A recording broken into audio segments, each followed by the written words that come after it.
নমস্কার বন্ধুরা, শুভ দুপুর। তো আশা করি আপনারা সকলে ভালো আছেন এবং সুস্থ আছেন। আজ মহাসপ্তমী, সবাইকে শুভেচ্ছা জানাই। সবাই ভালো থাকুন, সবাই ভালো আনন্দ করুন।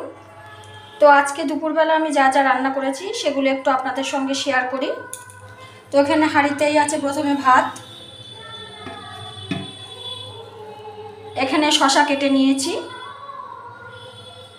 এখানে করেছি লাল শাক ভাজা,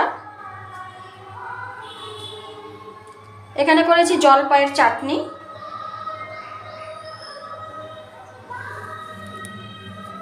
আর করেছি আমি বিভিন্ন পাঁচমিশালি মাছের ঝাল, বিভিন্ন রানী মাছের ঝাল।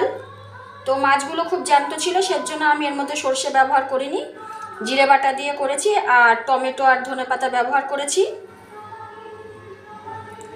আর সবশেষে এখানে আছে আমার মাটনের লাল লাল ঝোল। এর মধ্যে আমি আস্ত রসুন দিয়েছি।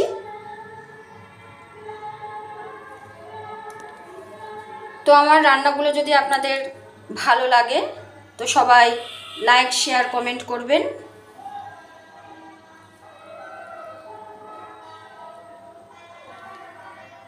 ধন্যবাদ।